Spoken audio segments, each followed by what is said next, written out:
আলাইকুম। এই যে আমার লেটুস গাছ, এই লেটুস পাতা আমি আজকে নিয়ে সালাদ বানাবো।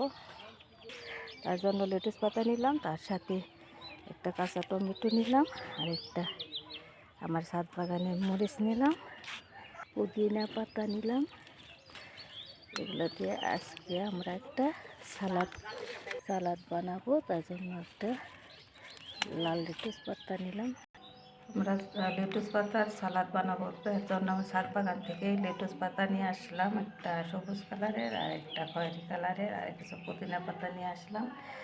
আর আর এই যে শসা, সেটকিরাতে বানাবো, এটা কেটে নিলাম, ছুলে নিলাম, একটা পেঁয়াজ নিলাম, আর এই যে ছাদ বাগানে কাঁচা মরিচ নিলাম, আর একটা কাঁচা টমেটো নিলাম, আর একটা পাকা টমেটো নিলাম। এই যে শসা কুচি করে নিলাম, আর একটু পেঁয়াজ কুচি করে নিলাম, আর একটু আবার লাল টমেটো, আর একটু কাঁচা টমেটো, আর পেঁয়াজ কুচি, আর 2 ধরনের লেটুস পাতা, এগুলো দিয়ে আজকে আর এতে সালাদ বানাবো।